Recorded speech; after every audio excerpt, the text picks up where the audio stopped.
Assalamualaikum warahmatullahi wabarakatuh.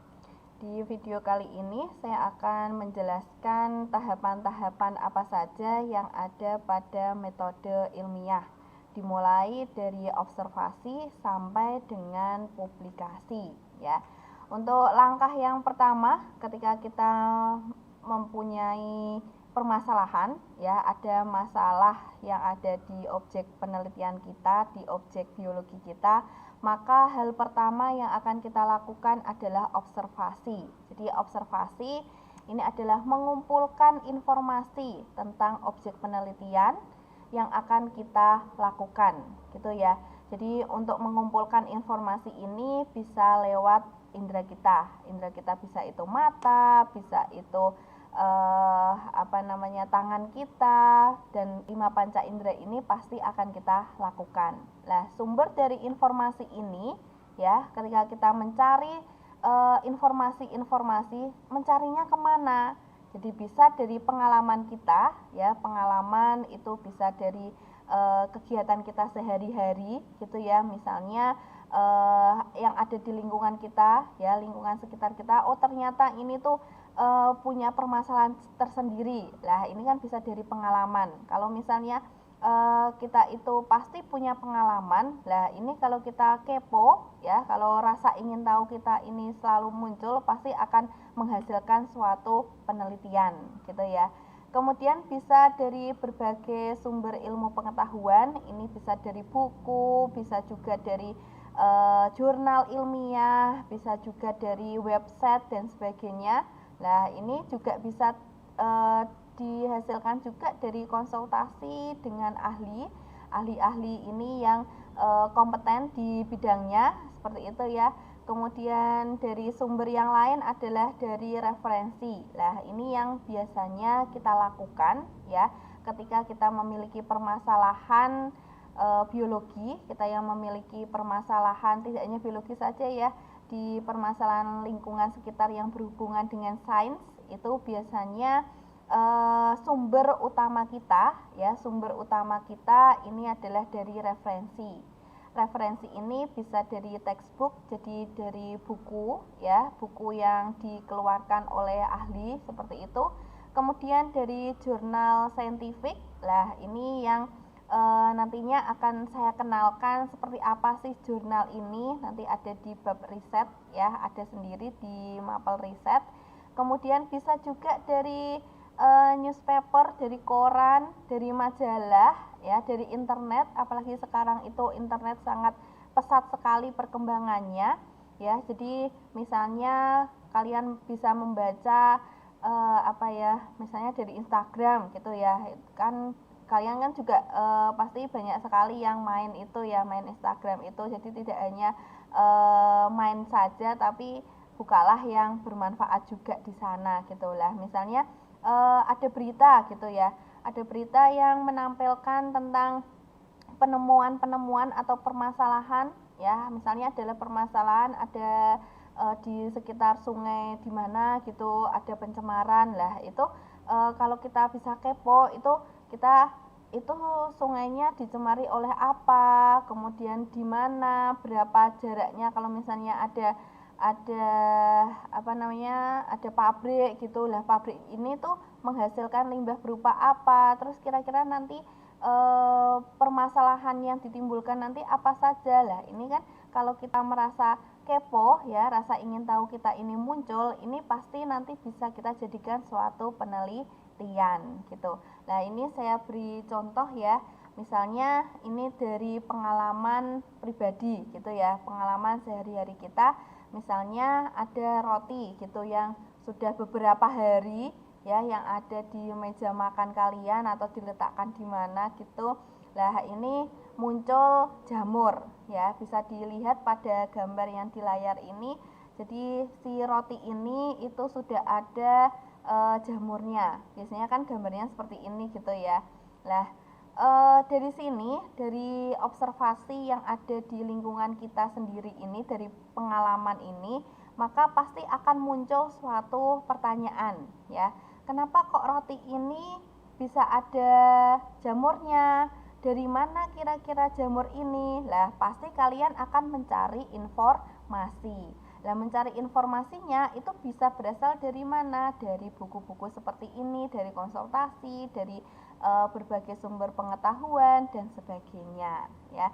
Jadi permasalahan ini itu selalu bisa muncul, ya, bisa muncul dari beberapa informasi, ya, beberapa pengalaman yang ada di lingkungan kita sehari-hari. Maka hasil observasinya misalnya di sini ada warna hijau, ya, ini kan warnanya hijau-hijau hitam gitu, ya, yang ada di roti. Kemudian setelah ditanyakan, ya, kepada orang tuanya, atau misalnya kalian ingat saya beli roti ini hari Senin misalnya, ya, kemudian ini sudah hari Sabtu atau hari Jumat, ini sudah mulai muncul inilah, kamu bisa menyimpulkan, ya, jamur ini muncul di hari ke-5 misalnya. Lah, ini adalah salah satu bentuk dari observasi. Lah, kemudian kalau kalian ini sudah punya informasi-informasi tentang si roti ini, tentang si jamur yang ada pada roti ini, maka dilanjutkan dengan tahapan yang kedua, ya. Tahapan yang kedua ini adalah identifikasi masalah, ya. Apa sih sebenarnya masalah itu? Ya. Jadi seorang peneliti, ya, seorang peneliti itu sebenarnya dia mencari masalah, tapi dia itu bertanggung jawab untuk menyelesaikan permasalahan yang dicarinya. Jadi dia bertanggung jawab, ya. Tidak hanya dia mencari masalah saja, tapi dia juga bertanggung jawab untuk mencarikan solusinya. Maka permasalahan yang ada di penelitian ini itu menjadi dasar kita untuk melakukan suatu penelitian, ya. Permasalahan ini adalah berupa pertanyaan ilmiah yang harus dicari solusinya. Jadi ketika kita melakukan identifikasi masalah, ini nanti berupa pertanyaan-pertanyaan. Nah, pertanyaan ini belum ada jawabannya, ya. Seperti tadi, ini, ya, contohnya adalah jamur tadi. Ada jamur di observasi kalian kan ada jamur yang tumbuh di roti. Nah, setelah itu pasti muncul suatu pertanyaan. Nah, pertanyaan ini itu belum ada jawabannya. Maka ini yang disebut dengan identifikasi masalah, ya. Kemudian ini nanti akan dikaji di penelitian. Masalah yang ada selanjutnya akan dibuat rumusan sehingga disebut rumusan masalah, ya. Jadi kadang di buku itu untuk identifikasi masalah ada yang dijadikan satu, ya, dengan rumusan masalah, ya. Jadi setelah observasi itu dia merumuskan masalah, tidak apa-apa, yang penting tahapannya ini sama, gitu, ya. Yang perlu diketahui juga ketika kita melakukan identifikasi masalah ini adalah membatasi masalah. Seperti contohnya, karena contohnya di sini adalah jamur, ya, jamur yang tumbuh di roti, maka batasan masalahnya cukup jamurnya saja yang kita teliti, ya. Kira-kira jamur ini jenisnya apa? Nah, itu kan nanti bisa menjadi rumusan masalah, ya. Tidak usah ke lain-lain, dari bahannya itu apa, bahan membuat rotinya itu apa, tidak, ya. Nah, ini yang disebut dengan batasan masalah, ya. Kemudian pilih yang penting dan menarik saja, sehingga kalau kita memilih yang penting nanti dapat dipecahkan, ya. Jadi kalau misalnya kita melakukan identifikasi masalah, ini nanti sekalian kita mencarikan solusinya. Maka dari itu dilanjutkan dengan yang ketiga, yaitu merumuskan masalah. Merumuskan masalah di sini ini merinci pernyataan-pernyataan, ya. Jadi suatu pernyataan rinci, lengkap dan jelas mengenai ruang lingkup permasalahan yang akan diteliti. biasanya dibuat dengan membuat pertanyaan dari masalah yang akan diteliti, yaitu 5W1H. Misalnya tadi ya, dari jamur yang ada di roti. Kira-kira apa yang mempengaruhi pertumbuhan dari jamur ini? Kenapa kok roti itu bisa tumbuh? Nah, ini kan juga bisa ya. Kenapa roti ini bisa tumbuh? Kenapa jamur ini bisa tumbuh di roti? Ya. Kemudian roti ini karena saya singkat saja ya. Roti ini kamu letakkan di, misalnya adalah di kamarmu atau di dalam lemari kamar gitu ya. Lah, ini kok bisa tumbuh, itu bagaimana? Nah, kemudian muncul lagi, kira-kira pengaruh apa tidak adanya cahaya ini terhadap jamur? Ini kan juga bisa. Nah, maka dari itu ini adalah berupa rumusan-rumusan masalah. Nah, rumusan masalah ini belum bisa kamu jawab. Nah, menjawabnya bagaimana, Bu? Menjawabnya melalui penelitian. Ya, tadi kan sudah dijelaskan ya. Jadi, pertanyaan ini belum diketahui jawabannya. Ya, karena jawabannya nanti melalui suatu penelitian. Ya. Setelah kalian merumuskan masalah, maka dilanjutkan dengan tahapan yang keempat, yaitu membuat hipotesa. Nah, apa sih hipotesa itu? Hipotesa adalah dugaan atau jawaban sementara. Jadi kamu mengira-ngira dulu, ya. Nah, ketika kamu mengira-ngira ini, itu harus berdasarkan dari sumber-sumber pengetahuan, sumber-sumber referensi, tidak ngarang, ya. Biarpun di sini tulisannya adalah dugaan atau jawaban sementara, tapi ketika kamu menduga ini ada referensinya. Ya. Nah, dengan adanya hipotesa ini, penelitian kalian nanti bisa terarah, tujuannya jelas, ya, tidak ngambiar. Kemudian lebih efisien dan untuk pengumpulan datanya ini juga lebih relevan. Contohnya, ya, tadi kalian sudah merumuskan permasalahan apa yang mempengaruhi pertumbuhan jamur, kenapa kok jamur itu bisa tumbuh kan gitu ya, bisa tumbuh di roti. Lah, apakah cahaya matahari ini mempengaruhi pertumbuhan jamur kan gitu rumusan masalahnya. Maka hipotesa yang ada di sini ya, ini adalah ada yang namanya HO dan ada yang namanya HI ya. Kalau kalian perhatikan di beberapa buku itu pasti ada yang menuliskan HO dan ada yang menuliskan HI ya. Untuk HO sendiri ya, ini adalah berupa pernyataan ya, dia berupa pernyataan yang pernyataan yang ditolak ya, biasanya adalah pernyataan yang ditolak atau nanti dia akan berkebalikan gitu.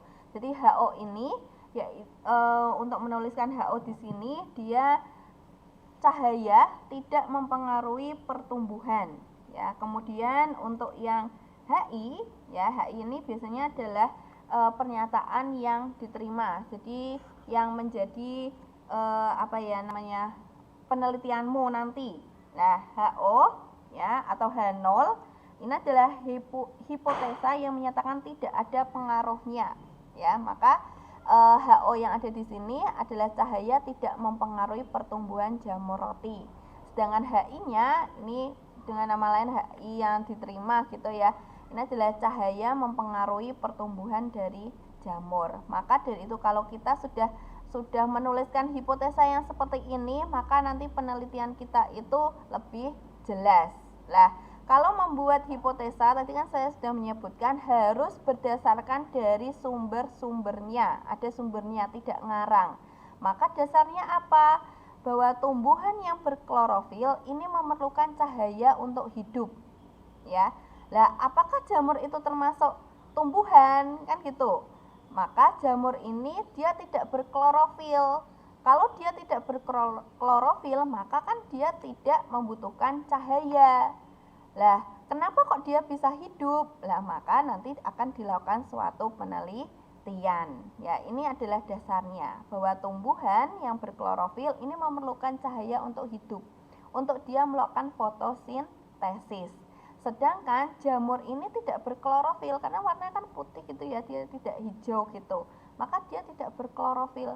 Kalau dia tidak berklorofil, maka dia tidak memerlukan cahaya. Ya, semoga bisa dimengerti ya dari hipotesa ini. Kemudian ketika kita membuat hipotesa, melakukan satu penelitian, membuat rancangan penelitian, ini tidak selalu harus ada hipotesa, ya. Tidak selalu penelitian itu ada hipotesanya. Kalau misalnya kalian meneliti tentang sejarah kayak gitu ya, sejarah di misalnya penelitian sosial kayak gitu ya, penelitian sosial, sejarah dari suatu sunan atau bagaimana. Lah, ini tidak perlu adanya hipotesa. Ya, jadi tidak ada hipotesanya. Kemudian kalau kita sudah membuat hipotesa ini, maka dilanjutkan dengan yang kelima adalah merancang percobaan. Nah, untuk apa merancang percobaan ini? Jadi, merancang percobaan itu seperti kalau kita ibaratnya orang penelitian itu seperti kalau kita mau memasak, ya, kita bereksperimen. Namanya orang memasak itu kan juga salah satu bentuk eksperimen gitu ya. Nah, kalau kamu, saya pengen masak opor misalnya, opor ayam, itu kan pasti kamu cari informasinya dulu. Cara membuat opor itu bagaimana, kemudian ayamnya pakai yang ayam bagaimana, bumbunya apa saja, kan gitu ya. Nah, itu adalah observasinya. Kemudian, merancang percobaan ini itu seperti kalau kamu membuat resepnya. Ya. Resepnya itu apa? Ada bawang merahnya sekian, bawang putihnya sekian, warnanya bisa kuning-kuning kayak gitu, itu dikasih apa? Ada kunyitnya. Nah, orang penelitian itu seperti memasak.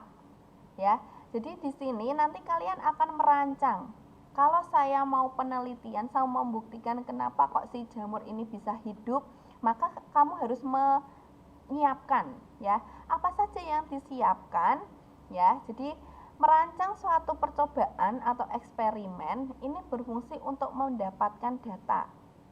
Nah, data ini untuk mendukung dari menguji hipotesis yang sudah kalian buat. Ya, jadi kalau kita mau mendapatkan suatu data, ya, kalau kita penelitian itu kan intinya kita mendapatkan data gitu ya.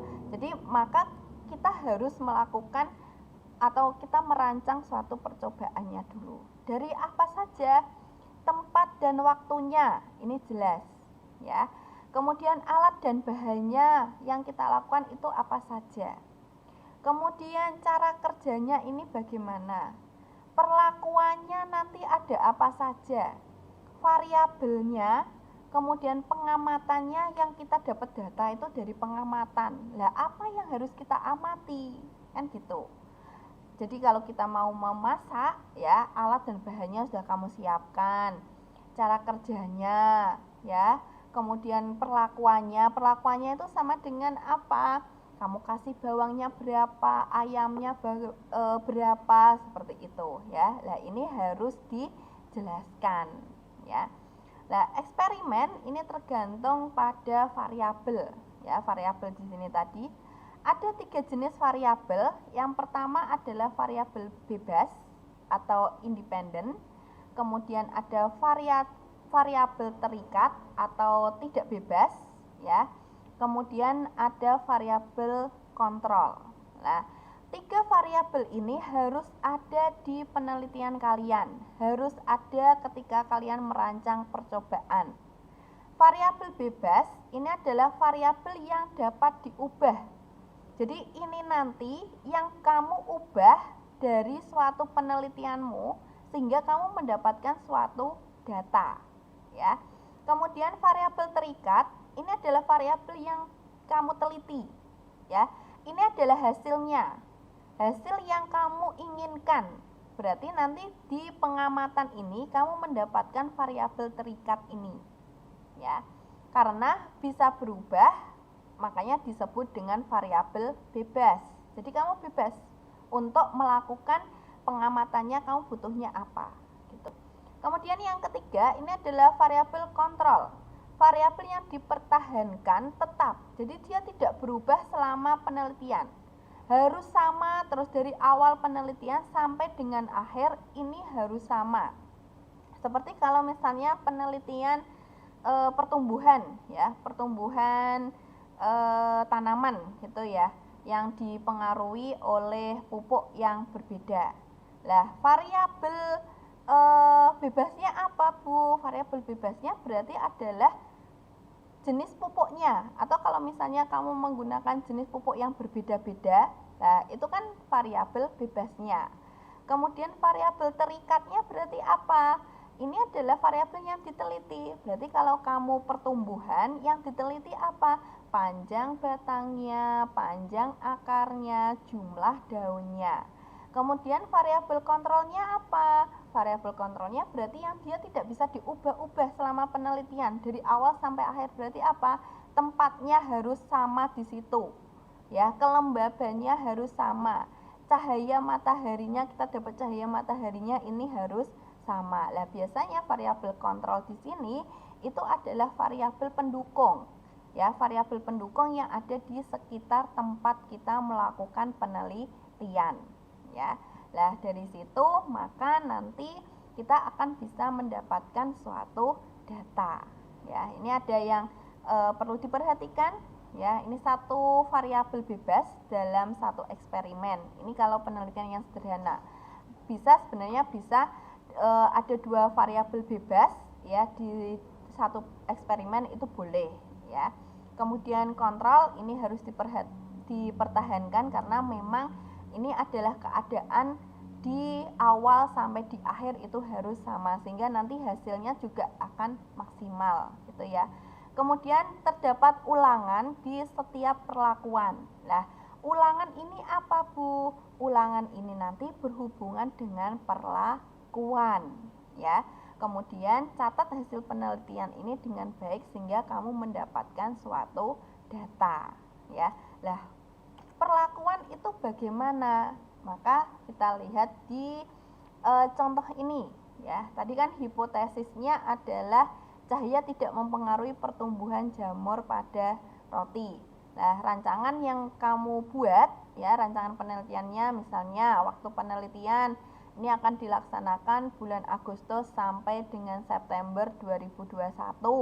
Tempat penelitiannya ini harus jelas ya, di Laboratorium Biologi MAN 2 Kudus, atau misalnya di lingkungan MAN 2 Kudus, itu juga boleh karena kamu nanamnya itu di halaman, misalnya halaman MAN 2 Kudus, itu ya ditulis ya. Kemudian alat dan bahannya ya, alat dan bahannya ini juga dituliskan, biasanya ini dipisahkan ya, alat sendiri, bahan sendiri gitu. Kemudian cara kerjanya, nah cara kerja ini diisi tahapan yang kamu lakukan. Seperti kalau memasak itu ya, alat bahannya sudah ada, kalau kamu dapat resep itu ya, alat dan bahannya sudah ada di atas, kemudian di bawahnya itu bagaimana cara membuatnya. Lah, ini dibuat step by step ya, itu yang ada di sini. Nah, tadi perlakuan tadi bagaimana, Bu? Setiap perlakuan nanti ada ulangannya. Lah, yang dilakukan perlakuannya itu apa? Perlakuannya sesuai dengan hipotesa. Berarti perlakuannya adalah cahaya. Karena hipotesanya tadi adalah cahaya tidak mempengaruhi pertumbuhan jamur. Maka perlakuannya adalah berupa cahaya sehingga bisa dibuat dua perlakuan. Dua perlakuannya apa? Yang pertama, perlakuan A. Ini roti yang diletakkan di tempat yang terang ya. Kemudian perlakuan yang kedua, roti diletakkan di tempat yang gelap. Nanti diharapkan dari dua ini kan memiliki hasil yang berbeda, apakah sama kan gitu. Lah, taunya bagaimana, Bu? Taunya setelah kamu melakukan penelitian ini, setelah kamu melakukan eksperimen ini. Nah, kemudian, nah ini yang penting ya. Bu, tadi kan ini ada dua perlakuan saja. Kenapa kok di sini ada tiga, Bu? Nah, 2 di sini A sama B ini adalah jenis perlakuan kalian. Nah, 2 ini nanti akan dibandingkan dengan perlakuan yang C, yaitu kontrol. Kontrol ini adalah roti yang diletakkan pada ruangan biasa, suhu kamar seperti ini. Yang cahayanya itu biasa saja, tidak terang dan tidak gelap. Misalnya kalau yang A ini kamu letakkan di tempat yang terang, misalnya di luar, ya, di luar yang kena cahaya. Sedangkan roti ini bisa kamu letakkan di tempat yang gelap. Gelap itu berarti kan yang tidak ada cahayanya sama sekali. Nah, yang kontrol ini diletakkan di tempat yang biasa seperti ini, ya. Jadi yang di suhu kamar, suhu ruangan, kemudian cahayanya juga cahaya yang biasa saja. Nah, ini nanti sebagai kontrol kalian, ya. Ini kontrol itu gimana, Bu? Berarti ini nanti sebagai pembanding, ya. Jadi ini adalah pembandingnya. Bagaimana nanti diterang, bagaimana yang digelap dibandingkan dengan yang di kontrol ini, ya. Misalnya kamu yang pertumbuhan, ya, pertumbuhan dari tanaman tadi. Lah, kontrolnya bagaimana? Berarti yang kontrol ini kamu yang tidak kamu kasih dengan pupuk. Sedangkan yang A sama B, misalnya yang A kamu kasih pupuk jenis X, yang A ini kamu kasih pupuk jenis X. Sedangkan yang B kamu kasih pupuk jenis Y. Sedangkan yang C ini yang tidak kamu kasih pupuk. Lah, nanti kamu bisa membandingkan dari 3 perlakuan ini mana yang memiliki efek dari pupuk tersebut atau pertumbuhan yang paling bagus, ya. Lah, setiap dari perlakuan ini itu dikasih ulangan, ya. Ulangan itu gimana, Bu? Nah, ulangan ini gini maksudnya.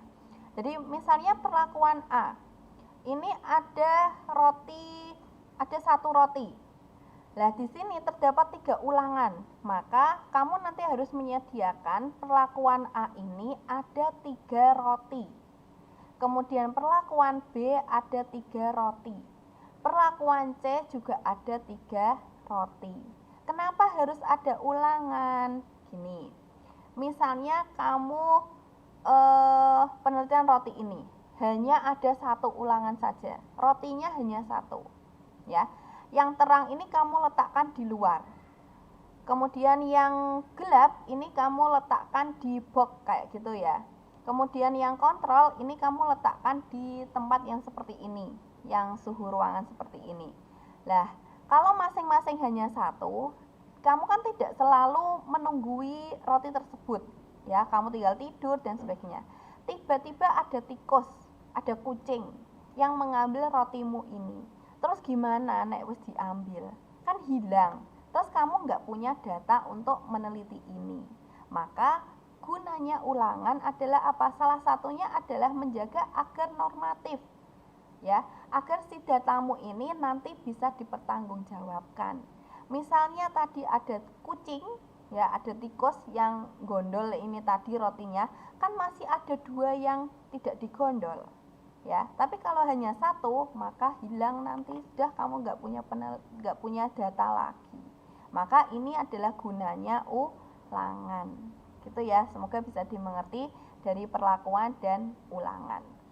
Kemudian variabel. Nah, variabel bebasnya, ya, variabel bebas ini tadi atau independen, ya, independennya itu adalah berupa cahaya, karena ini tadi yang bisa diubah, kan gitu.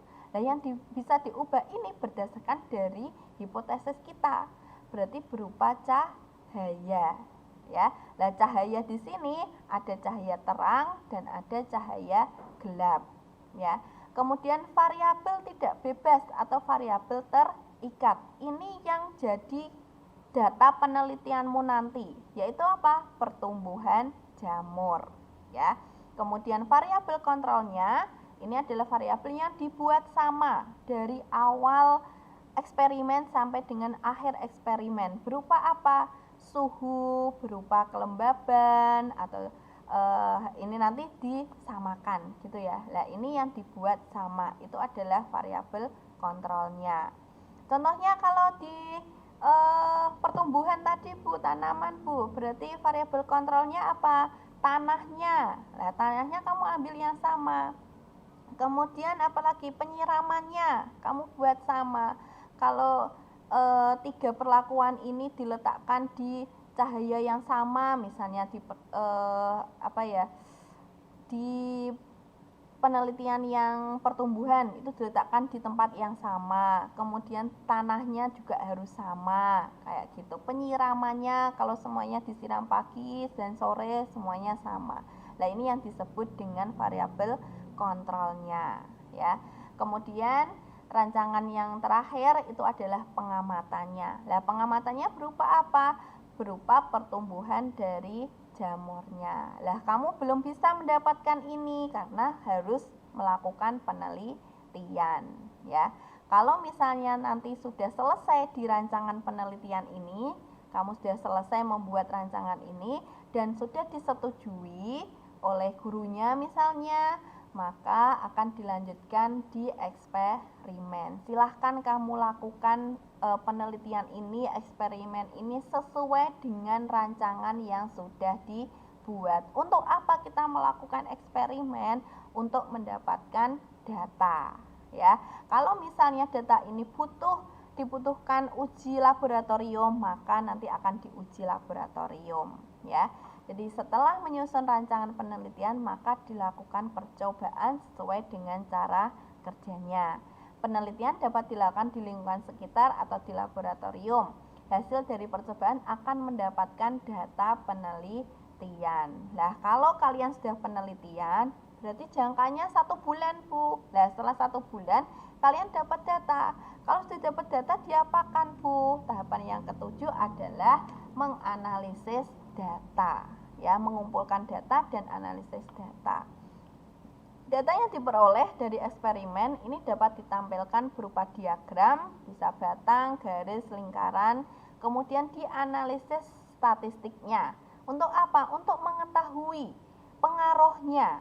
Ya, statistik ini dilakukan sebagai alat untuk membuktikan hasil dipercaya atau tidak. Ini untuk kuantitatif. Misalnya signifikansi pada level 5%, artinya 95% hasilnya sama. Maka biasanya kalau yang lebih dari 5% itu pasti ada nilai pengaruhnya. Nah, ini biasanya menggunakan aplikasi gitu ya. Ada ANOVA, ada Duncan dan sebagainya. Nah, data yang diperoleh ya seperti ini, ada data kuantitatif dan ada data kualitatif, tergantung dari penelitian kalian ya. Misalnya yang jamur tadi ya, perlakuannya tadi apa? Tadi kan ada yang ditaruh di terang, ada 3 ulangan, yang ditaruh di gelap ini ada 3 ulangan, kemudian yang C ini adalah kontrolnya juga ada 3. Nah, hasilnya tadi kan pertumbuhan jamur ya. Nah, pertumbuhan jamur ini cara kita melihatnya bagaimana? Lewat mikroskop. Nah, kita amati apa? Koloni-koloni dari si jamur tersebut. Misalnya, hasilnya adalah seperti ini. Nah, karena kita ada 3 ulangan, data kita harus 1 kan gitu. Maka kita cari rata-ratanya. Ya, rata-ratanya sekian. Nah, ini nanti bisa diuji statistik. Ya, kalau tidak apa-apa. Ya, tapi kalau untuk mengetahui pengaruhnya, ya, untuk mengetahui pengaruhnya itu biasanya diuji statistik. Ya, kalau tidak hanya seperti ini boleh. Ya, kalau hanya seperti ini boleh. Kemudian kalau data kualitatifnya gimana, Bu? Nah, ini biasanya menggunakan organoleptik. Organoleptik itu bagaimana? Kita menggunakan panca indera kita untuk menilai dari target tersebut, dari hasil penelitian tersebut. Misalnya dari warnanya, aromanya, teksturnya, dan rasa. Dan ini biasanya disebarkan angketnya, ini berupa angket ya. Angketnya ini disebarkan ke minimal adalah 20 biasanya kalau di skripsi kayak gitu ya. Kalau di penelitian yang besar itu biasanya minimal adalah 20. Nah, warnanya nanti bagaimana? Kita tuliskan di sini ya. Nah, data-data ini diperoleh dari penelitian gitu. Terus kalau misalnya sudah dapat data yang seperti ini, diapakan, Bu? Dibahas ya. kenapa kok di yang terang itu jumlahnya sekian, dia hampir sama dengan ini, bagaimana tadi berdasarkan hipotesamu itu gimana, pengaruh apa tidak jamurnya. Nah, ini dibahas. Ketika kamu membahas ini harus disertai dengan referensi dari buku-buku penelitian boleh, dari jurnal-jurnal ilmiah juga boleh ya. Kalau datanya ini sudah ada, sudah kamu bahas, sudah kamu sudah tahu jawabannya kenapa kok jamur ini bisa bisa tumbuh di cahaya atau tidak, kamu sudah membahasnya, maka yang ke-8 adalah menarik kesimpulan ya. Kalau datanya sudah dibahas, maka simpulannya bagaimana? Nah, ini merupakan pernyataan yang menyatakan hubungan antara hasil eksperimen dan hipotesis. Apakah antara eksperimenmu dengan hipotesamu ini sama? Nah, nanti disimpulkan. Berarti berdasarkan dari data dapat disimpulkan cahaya tidak mempengaruhi pertumbuhan jamur pada roti. Karena apa? Kok bisa begitu? Lah, kita lihat dari koloninya pertumbuhannya. Ini kan sama semua. Berarti kan cahaya ini tidak mempengaruhi karena memang cahaya tidak dibutuhkan oleh jamur ketika dia melakukan fotosintesis. Gitu ya. Nah, perlu diingat bahwa bila hasil eksperimen ini tidak sesuai dengan hipotesa, jangan dimanipulasi. Biarkan seperti itu. Barangkali kamu nanti akan menciptakan hukum yang baru. Kamu akan menciptakan hasil yang baru, ya. Maka jangan abaikan hasil penelitianmu. Beri alasan yang masuk akal mengapa tidak sesuai. Bisa jadi misalnya di gondol kucing itu tadi, gondol tikus, makanya datanya kamu hilang, kan gitu. Kemudian mengapa tidak sesuai lagi dijelaskan, itu boleh. Jadi tidak harus penelitian itu tidak harus sesuai dengan hipotesanya, itu tidak harus. Maka dia harus ketika membahas itu harus ditampilkan alasan-alasannya, ya. Kemudian beri cara yang mungkin dilakukan untuk selanjutnya. Ini biasanya diletakkan di saran, gitu ya. Kemudian kamu bisa juga menyusun ulang penelitian tersebut. Nah, kalau misalnya kalian sudah menarik kesimpulan ini, maka sudah jadi penelitianmu. Kalau sudah jadi bagaimana, Bu? Jangan berhenti dulu, yaitu yang ke-9, yaitu publikasi. Nah, yang dinamakan publikasi ini apa? Pamer, ya. Publikasi itu pamer. Kenapa harus pamer? Yang pertama, takut diplagiatin. Jadi kalau misalnya kamu sudah penelitian bagus-bagus, tidak kamu publikasi, ya, di tahun 2021 ini kamu penelitian tidak dipublikasi, dan di tahun 2022 ada yang penelitian yang sama persis denganmu tapi dia dipublikasi, kamu jangan marah. Karena dia tidak tahu bahwa kamu sudah penelitian itu karena kamu tidak melakukan publikasi. Gitu. Jadi salah satu manfaat dari publikasi itu adalah menghindari dari plagiat. Nah, hasil yang kamu dapatkan di penelitian ini dibuat dalam bentuk karya tulis ilmiah, ya.